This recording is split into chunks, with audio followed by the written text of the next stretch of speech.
Hello, hello. Happy Thursday. Hi. Sorry I'm a couple of minutes late, but you can see I'm not in my kitchen. Hey. I am in my cousin Paula's kitchen in Newport, Rhode Island, doing Get Sauce, but I do have my drink. I'm doing a little Tito's on the rocks shaken. So welcome to Get Sauced. Thank you for your patience. Oh, hello. Hi, everyone. Just waiting a couple of minutes to get ourselves established. Welcome. I know, does everybody miss the warm weather? Hi. Hello from Newport. So I am not in my kitchen, but tonight I have a very special guest with me tonight. He is the co-director, my partner in crime for our current filmed live to stream production of The Sound Inside by Adam Rapp. I hope he's there. I'm looking for him. Hey, everyone. He is a true Hartfordite, having been raised in our fair city, and has based his company, Revisionist Films, here or there in Hartford. And his office is actually in TheatreWorks Hartford's building, so we get to see him a lot and bug him. But he is Revisionist Films is also a producing partner with us for The Sound Inside. If you're a Connecticut local, you've seen many of his Revisionist Films work. He shot content for the Wadsworth Athenaeum, the Connecticut Department of Transportation, and Small State Great Beer, an event he also co-produces. And if you're a fan of TheatreWorks Hartford, you'll recognize his work behind the beautiful theatrical trailers we've produced over the years, from the very first one, Sunset Baby, culminating in our partnership on this upcoming stream. I am delighted to have this guest tonight, but I am looking for him desperately. And I think I need a tutorial, but if you're out there, let me know, and I'll bring you on board. He hasn't come on Instagram Live ever, so there's always a little learning curve. So, so I will. I hope that you. Oh, there he is. How do I get you on? Here we go. Let's see. This is actually this whole upgrade they did. Here he comes, the fabulous Pedro Bermudez. Hi. So it actually, I have to say, this wasn't you. This was me, because they changed the button on me, it looks like. Why they changed the button? How dare they? Well, I know you are the film person, so you should be in charge of all this stuff. So first of all, no, so I'm happy to leave that to somebody else. Welcome. It's good to see you. And congratulations. I'm so excited that we get to talk about this partnership tonight, because I don't know about you, but we both are very strong visionaries, and I didn't know how it was going to go. And I love you even more at the other side of this than I ever could. Likewise. Yeah, and thank you, Rob, for being so gracious, and an amazing opportunity. And tell me again what you're drinking. I'm doing Tito's on the rocks. Okay. And how about you? I'm doing a Bass. Oh, well, cheers. The pond. Cheers. There you go. So let's start with how you're doing, and I'll tag on to that. Like, how are you recovering from the edit? Like, the editing was, a very intensive, long process. So are you resting up? Like, how you doing? What's going on now that let's just give folks an idea. I mean, we were editing for 10 hours a day, 15 hours a day, maybe once or twice, right? Yeah. Yeah, what did you make of it? I loved that process. I loved it. Yeah. I loved it too. I so admired your patience to go over things, look at things over and over again. And you gave me that gift, but I didn't get to create a lot this year. So it was like being in tech, but differently. Yeah. And I loved like that process. It was different and as exhilarating. It's iterative. That's the thing. You look at footage 1,000 times. You look at it over and over and over and over and over. And the more that you look at it and the more that you work with it, it starts to change and shift. And I love it. It's almost like knitting a quilt, and I've never done that, but I've been told it's got to be like that. So, Well, I love that. Let's give everybody like a very quick like overview of the framework of our process, because well, our process started months ago when we decided to take a play, produce it on stage as live theater, but to collaborate as theater maker and filmmaker to test the boundaries, because we knew we were going to be doing this, and I think we are going to still be doing this for a bit. Yeah, absolutely. So from a theater maker, we'll go there right now. So from a theater maker's perspective, that idea to grow and to learn new tools and to have new tools that I never had in the space, but still protect that we're doing a play and not like shoot on location, or like it's a play, but it is also very cinematic. From a filmmaker's perspective, what excited you? I mean, that's a great place to start, because the idea of, well, where does film meet theater? That was the question that I think we were very intentional about, trying to live with the question in a way that guided our process, because we didn't have the answers and we were still trying to understand, well, what does this hybrid actually mean? I think early on we created some really healthy boundaries. We said whatever effects we see in the end film, for lack of a better term, have to be created in the space. And I thought that was actually a really smart, wise thing that sort of guided our choices all the way through. Not to say that it limited us. I think it, like the best rules do, I think it freed up other possibilities.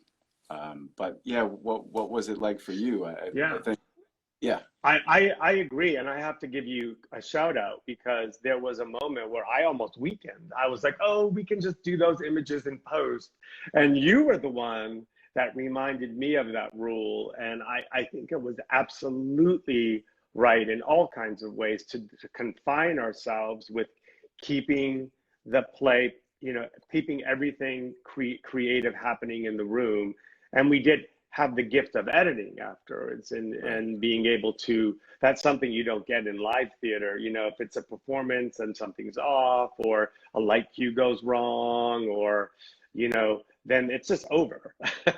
But in theater you get to, like, I mean, in this film to stream format, because it was a stream, we got to pick like the best of what we collected and weave them together, and you're brilliant at that. So no, I appreciate it so much. And likewise, I think there was this beautiful push and pull. And I think more than anything, the practical effect for the actors, I would like to think, I mean, I can't speak for them, but I would like to think that the effect of them having a projection, say, interact with them, help them generate other possibilities within the performance that maybe would not have been available to them had it just been green screened or added in post in some way. It just made it that much more visceral and in the moment. yeah. The other thing that I think stands out to me is, my question was, how do I make this camera feel like the audience? How do I make the audience feel like they have this new access to these individuals, to these characters, as this film is evolving and moving forward? And I think we found some things in the edit that I was surprised by. I think the idea of film grammar, like the regular conventional cutting back and forth between actors as they're speaking to each other, was something that I was very ready to do. And yet, while we were editing the piece, kudos to you, I thought brilliantly, you asked the question, well, why do we have to do it that way? We don't, of course. And that freed up all sorts of other possibilities, where I think the audience feels more like a voyeur, looking at Maggie, at Bella, the character Bella, take in Christopher Dunn, just as a human being, in a way that I think if we'd been cutting back and forth between them the whole time, maybe that would have been a little lost. So, and vice versa, yeah. And so we should shout out to Maggie Bofel and Ephraim Burney, our two amazing cast members. Yes. And I want to, just before we get too far, tell everybody that we did this so safely, and a shout out to the team and I want to Absolutely. get to the creatives too, but like Shout out the to Bill staff, for, the yeah. Bill and Sasha and Kate, like, I mean, I'm sorry I started the list because I want to say everybody at Theater Works Hartford, you know, Tanisha, of course, our producer, Yeah. and but the fact that we brought the actors in, we got so many tests, we quarantined them. We basically created a pod. They were isolated in their individual apartments, and we did the rehearsals via Zoom. And we had a week of rehearsal. Then we moved the dates because the numbers were skyrocketing, and we all thought it wasn't safe to gather. So we moved those dates around. We came back. We had about 10 more days, 2 5-day weeks of rehearsal. Then we had a couple of days to play in the space, if that, and then 6 days of filming. And for us at TheaterWorks, we're like 6 days because we've been doing 3, and this time we decided to vodka, Tanisha, vodka. We vodka. The What are you we drinking, thought Tanisha? we do like normally we had done lighting and tech, and then 3 days of filming. We decided to just light and film as we go, so we created 6 days, and even still, with the day off in the middle, we had all this testing. Everybody should hear that. Strict SAG guidelines, strict social distancing. Could I just jump in on that? Because also to add to the complication, which, you know, God, if it forces any innovation to take place, right? We wanted to get everything in the can in the first 3 days, Right. which for me was, it presented all sorts of challenges, I'm sure for both of us, right? Because we're wondering, well, then how do you even go about prioritizing what goes in those first 3 days and then what you leave for the rest? If there was anything that happened with COVID and we were shut down, which fortunately nothing happened. Yeah. Again, kudos to the great team for guiding us all the way through. But it created all sorts of big questions. To add to that, we were looking at doing some dolly shots, which were much more sophisticated. And now you're moving the camera. We were wondering how long is it going to take per shot. And we worked those in the first 3 days because we were actually that efficient. So again, the team just sort of pulled through, but all sorts of huge questions within the COVID parameters. Right. And I remember we made the very smart decision with the team to get all the scenes down, because we thought, well, if you know, God forbid something happened, we could bring just Maggie back, or we could actually do them virtually, which we hope would never happen. But Right. we knew, Yeah. but we wanted to get the scenes, and it all worked out. And then we actually was about 4 weeks, right? 4 to 5 weeks between the end of the filming and when we activated the screen. It's a lot of work. Right. And I keep saying this, I sound like a broken record, but I do think it's a learning curve. It's a new process. It's really exciting because of all the possibilities between this hybrid idea. I think if we had, say, 9 days, right? So we always want more tools, more space, more time. Next year, I'll give you 9 days. Year. Okay. 9 days. You're all watching. But yeah. Before, I want to give a shout out. Again, we shouted out to the actors, but Billy Bavona, and who created the score. And it was mostly done. There were ideas earlier, but it was mostly done in post. In response to the edits that we were sending him. And we also spent a lot of hours together, the 3 of us. So he's amazing. And over Zoom, no less. Yeah, over Zoom, Which was a lot of it. Kind of miraculous, wasn't it? In the sense that Billy's in his studio, we're all on Zoom. I mean, I sound like I've been in a cave for the last, 20 years. But really, technology is kind of amazing that he's on Zoom with us in the studio, and he's cranking out all of these different variations on a soundscape as we're speaking to him is kind of amazing. Yeah, so, it's amazing. Matt Berkey, Massive Studios. He just the skill of a sound editor. you know, to take all the work that we did. I had such fun. You sent me over. Thank you. What, like one of the last afternoons, because I needed to do my zhuzhing, and you're like, just go over. Much, um, and it was great. And of course, the designers, right? Set design, Lawrence E. Moten III. You never get to see this beautiful set in its full entirety, but it was so useful and beautiful and simple and elegant and well thought out. Lejo Vietti, the costume designer. I mean, two clothes. We spent a lot of time finding the right clothes for these characters. And they're just, you know, beautifully perfect. His jacket is vintage, her sweater is vintage, and it all, like, you don't think about the clothes, which is, I told him, is the best compliment I can give him. Our lighting designer, Amith Chandrashaker, I hope I'm saying that right all the time I say it. Amith is amazing, the way that he worked with us, and he does theater and film, and he was so collaborative. And of course, Billy, I hope I'm, and the creative team really was mostly remote also. I mean, Amith was there, but I don't think Lawrence never saw the set in real life.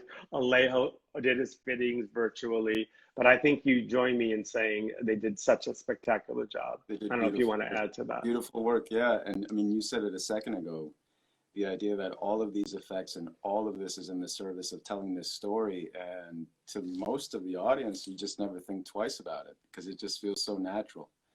From the Shell station gas attendant jacket that Christopher is wearing to you know, the walls and how nuanced the texture on the walls in the back are. I can go on and on, but yeah, it's sort of a testament to a job well done, that it's there and it's felt, but it's not seen. Yeah. You know, that rips you out of the storytelling. And before we go to one more question, the amazing cast who had to rehearse without being in the same room together and did beautiful work, Maggie and Ephraim, like auditioned virtually, rehearsed virtually. I don't think until we were in the space, but we didn't. Like, I mean, I knew Ephraim before this work, but Maggie, which is a pretty cool connection. If you want to, you can share with me. It's such a cool story. Ephraim's, I know Ephraim's mom and dad, but Ephraim's mom is Connie Showman, Constance Showman, Patty Mayonnaise, Fried Green Tomatoes. She was the actor in one of the actors in my very first show at TheatreWorks Hartford. We did about 3 shows here. We became fast friends, forever friends. And I was at her wedding to Reed, who's an amazing Tony Award-winning actor as well. And so when Ephraim was like 3, I was in their farm kitchen making biscuits with him. So I've never heard this story before. What was 3-year-old Ephraim like? Oh, sorry, my God. He He was a lot like Ephraim of now. He was inquisitive and had a lot of personality, and also very sweet and affectionate. So, and when he did his audition, I keep feeling it's coming back to me, but when he did his audition, I remember I was so nervous because I thought, what if I don't like this? Or, you know, it's like a pressure. I wanted it to happen. And I can say I think, honestly, because I handed it over to you and the casting directors all agreed he was the one. So Absolutely. Yeah. And in those tapes, he just sort of jumps off the screen, you know. Yeah.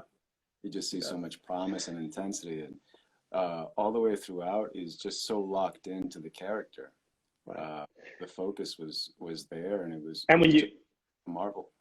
And when you think of the amount of work Maggie carried and the beautiful work she does, not only the scenes that we did with Ephraim for those first 3 days, but she was the most of the last 3 days with an incredible amount of monologue work with a relatively, you know, there's no preview period. You know, you basically went from rehearsal to shooting. So shout out. I want a couple of questions. What excited you most about the script? Of the possibility of creating really nuanced interactions between the camera and the actors. I knew going in that was in the script, because the script obviously has all of these monologues like you just alluded to, where you have a character speaking directly to the audience. And I said to myself, wow, that's a giant opportunity to then explore this whole thing we've been talking about, this hybrid between film and theater, what a mechanism to allow us to get there is to have these actors, both of them, looking right into that lens at different parts of this piece and speaking directly to the audience. So I was really excited by that going in, because I just knew that it was going to feel different, and it was going to take the audience that was in their homes or watching on their laptop or whatever they're watching on, and just force them to be in the same space with us. So that for me was really cool. Yeah, So how about I agree. And the decision early on, the discovery slash decision we made in the audition process, that the audience, maybe you knew this, but I needed to hear people like live. The fact that we realized that the audience was through the lens of the camera, that there was no like audience in the room like it would be in the theater. You can't talk to a room of empty seats. That the audience that she speaks about, stands before, an audience of strangers, is through the camera lens, and that freed up a lot. And I think it makes it really special and really provocative. I want to ask you about talking to the actors, because film directors and theater directors speak differently. I mean, I'm sure in our two categories, people also speak differently, but I remember I had some anxiety about that, which I shared with you early on, and because I feel like I'm fairly skilled at speaking to actors to rehearse a play. Absolutely. And you kind of had I think a stronger verse earlier on, and then we together in the filming, but you were right there with them, so Yeah. you had an opportunity. Do you want to share anything about what you learned Yeah. about talking to theater actors then? I learned a lot in the sense that, again, it's a learning curve. I think that for both of us, this was a brand new sort of experiment. And I think we were both really excited, and we walked away excited by the possibilities that it represents. And I think one of the things that I was more accustomed to was, I think I was more accustomed to the idea that in directing an actor, there's a certain point that you want to get to with that actor that has to be very specific, from, for example, a look in a certain direction, or a carefully timed, choreographed moment that you already in your mind know you need for the edit. So that was something that I was very comfortable with. I understood after the fact that how important the rehearsal process is, in terms of going in, everybody armed with the same intentions, right?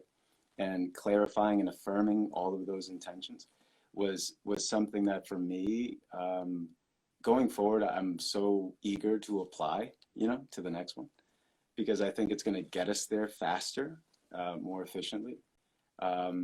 But I loved the process. It was like, I'm 5-6 inches away from the actors' faces at certain moments where it makes the hairs on my arm stand up, because you're just so in the drama with them. I can almost feel their heartbeat, and that was electrifying. It was exhilarating to have something like that. And it's a very delicate process, especially with a beautiful play like this. And I think we both understood this. Like, when you have limited time and the camera's rolling, and you go, saying something the wrong way, or can easily throw an actor off to a direction that you Right. didn't intend. And it's not at all in the fault of the actor. It's like, you, in trying to get somewhere, you might speak too much, or speak too little, or say the wrong word that means two different things to different people. So Right. I actually learned a lot about the using language very, very simply and strategically. For sure. I think that's also the beauty of the process is, you're doing it right when you're right up against failure. You're doing it right when you're exploring something new, and you're not afraid to have a moment fail. If that moment is actually meaningful to you, that's how you create something new. So I loved everything about our process. And I think the more distance that I get from it, because of course there were frustrating moments, right? And there were moments where I'm like, damn, I wish we had more time, or why didn't we get that right, or whatever it is. But the more distance that I have from it, the more that I realize, wow, all of this was just learning and an opportunity going forward. Yeah, beautifully said, Pedro. Yeah. Beautifully, beautifully said. So perfect segue to, as we continue in this new world, this new post-pandemic world, what do you think? I mean, like I don't, I just can't imagine. I know we don't believe, we meaning TheaterWorks Hartford and these like that you can just go back to the way it was. It's not a Right. possibility. That you can't ignore these tools. You can't ignore this connection to people. We had people from all over the world watch some of our work. Yes, we want to be back in the theater. For I mean, we're hungry and dying, and like to be back in this place we love and be communal and present together. Right. But I think there's a place for some of what we've learned. What do you think in the terms of film and theater collaborating? What's the future?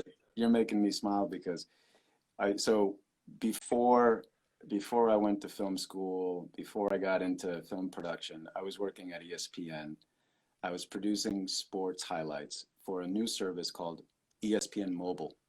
In those days, the channel, not to get too sidetracked, but to quickly tell you the story, the channel thought that it was best to create the actual hardware. So they created the device. The phone was an ESPN phone, the size of like a grenade. And I say grenade because it was that awkward. And we're creating highlights on a nightly basis for about 10,000 people throughout the world on a screen about 3 inches big. And it was a wild experience because even though the whole thing was like, well, where's this going? What are we doing? We're sort of refining the process. We don't really quite understand why we're creating these highlights just for this 3-inch screen.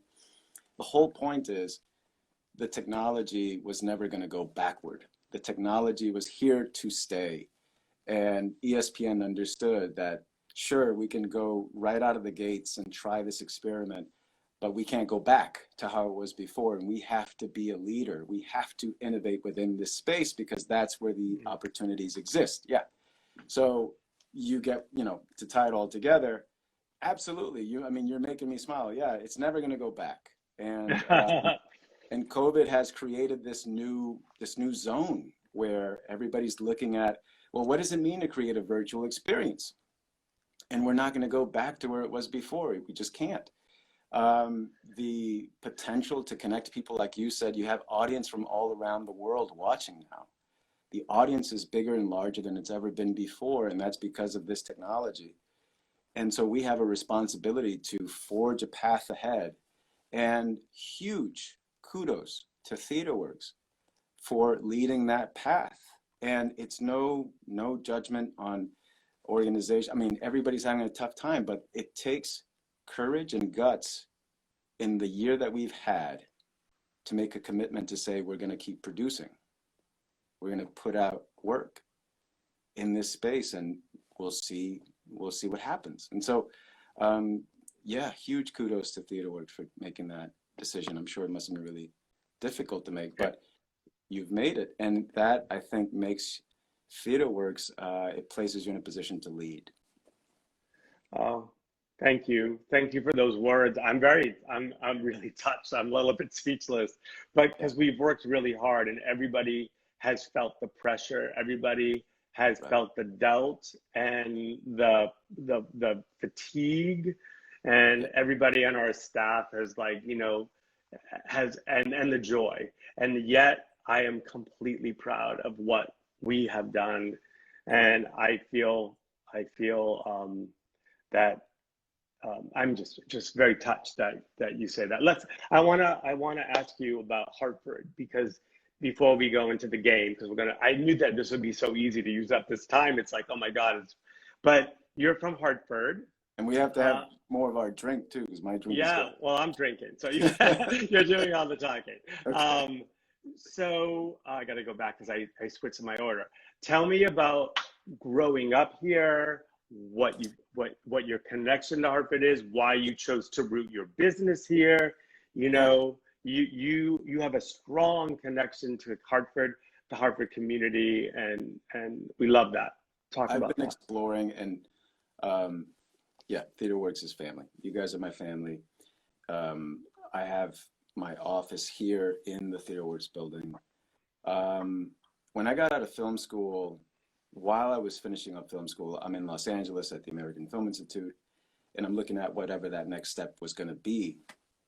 I've always been really entrepreneurial, and I started having meetings back home here with different advertising agencies, and we started lining up some work. I'm still living in Los Angeles, and so then now I'm flying back and forth and doing different commercials, and like we did a big commercial for UI, and in that process, that was like right out of film school. I think my mentality started to say, is this possible? Can I be back home and still make a living as a filmmaker? And at that point, the proof was sort of in the pudding. These opportunities presented themselves, and I said to myself, well, so much of who I am, so much of what I value and what's meaningful to me has been shaped by being from Hartford, from my community in Hartford. I'm really proud of the fact that, my family, I'm Puerto Rican, my family instilled in us as young kids a really proud understanding of our heritage. And in a city that's maybe 40% Puerto Rican, well over 40% Latino, where you can walk down stretches without speaking a word of English, I just said to myself, there's so much here that has made me who I am. If I can come back home and tell these stories, I'd be so much better off. And of course, there were colleagues and alumni who understood, okay, we've got to be in New York or Los Angeles. And for me, it was affirmed actually a couple of days ago. I was having a conversation with a producer who I met from a really successful studio, nonprofit studio in New York City. And the producer relocated to Denver, Colorado, where this individual started an initiative to create more filmmaking opportunities for the community there in Denver. And he explained it so clearly and made so much sense. He says, filmmakers make better things when they're able to live where they desire. They're able to live where they want to live in the communities that they call home, that are authentically their own. Why is that so difficult to understand? It's not at all, right? It makes perfect sense. I love being here. I love being from here. And I think what's been missing is more opportunities for other filmmakers here, for myself, for other filmmakers, to actually lift the infrastructure up where we can be creating projects that we're passionate about in a consistent basis. But we're working on it, right? We're working on that effort as we speak. So Hartford means so many things to me. And I think, I'm excited to. What do you find? What do you find the most inspiring thing about creating in Hartford? I mean, you just said a lot, but is there anything in particular that inspires you? Like any community that that has its share of authentic stories, which is every community. If you can just listen and really understand what that community is saying and the stories that it has and the meanings that it holds dear. And the histories that in some cases, at least in Hartford, have sort of been forgotten or never told. For example, I mean, there's so many examples that come to mind. A friend of mine, shout out to Anthony Valentine, tells me, I love him. He's doing his thing. He tells me Aetna Ambulance Service was actually a company started by two African-American brothers who returned home, and their niece was tending their flower shop business. And after the circus fire, or during the circus fire, she utilized all of the wagons that they had to help people get to the hospital. The brothers came back and they said, wow, this ambulance service is really missing. That story is something I just learned about 2 weeks ago. And right. And so we're full of these types of histories that have never been told. And the thing is that you understand that, well, what is reality? Reality is a collection of stories that our mind creates. And a lot of those stories are given to us. They're not actually created by us. And so then what does that do to a young person living in a place like Hartford in terms of how it shapes their reality? Not to get all political, but I think about these things all the time. So there's just so much to do, so much good work to do in Hartford, so much by way of elevating stories that have never been elevated. So, well, thank you. Well, no, it's true. No, it's great. You're actually giving me ideas. Tanisha wrote, artists are better if they can create from home.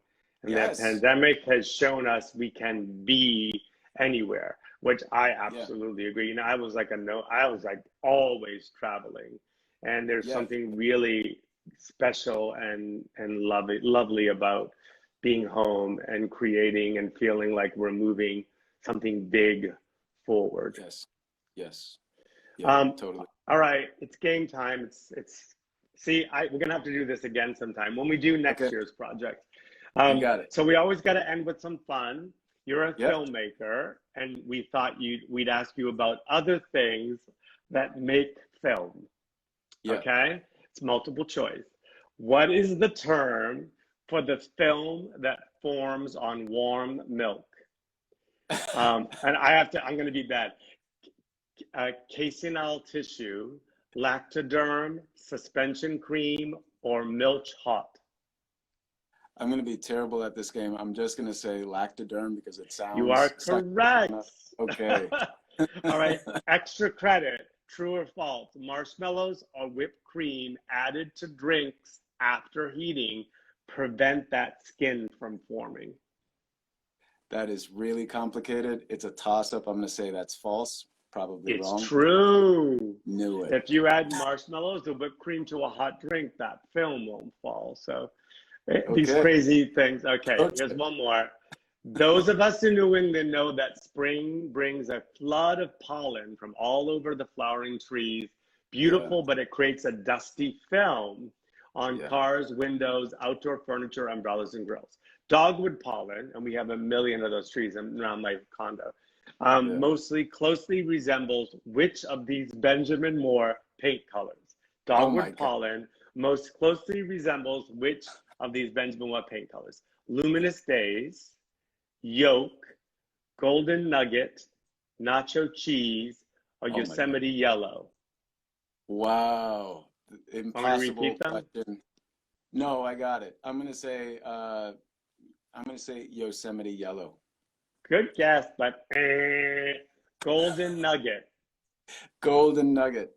Okay, yes, one more. This is good, right? What it is food? Good. Who came up with these questions? They're impossible. This is Eric Ort, and I was like, I don't know about this game, and of course, we're having a good old time. Thank you, Eric. Right. What foods Shout out give to your teeth? What foods give your teeth sticky film that causes that fuzzy feeling? Spinach, rhubarb, kale, or beets? Ooh, I'm gonna say, God, I don't know. I'm gonna say spinach. Wrong. Good guess, but it's all of them. They're all high in oxalic acid. It was a trick question. Thank you. Which of the following is not a common name for pond scum or algae that film on a pond? Which of these is not a common name? Boar bristle, muskgrass, cotton algae, blanket weed. Blanket weed, because it just sounds like cool to me. Boar bristle. But I'm going to give you one last extra credit question before we sign off. I think I just got mercy. That's okay. I just lost my, here it comes. Spirogyra is another common form of algae. How would you describe the musical style of the American band Spirogyra? It's a pivot question. Electric gospel, jazz fusion, acid folk, aqua blues. It's definitely acid folk because it sounds very happy. No. Jazz fusion. Okay. You are so much fun.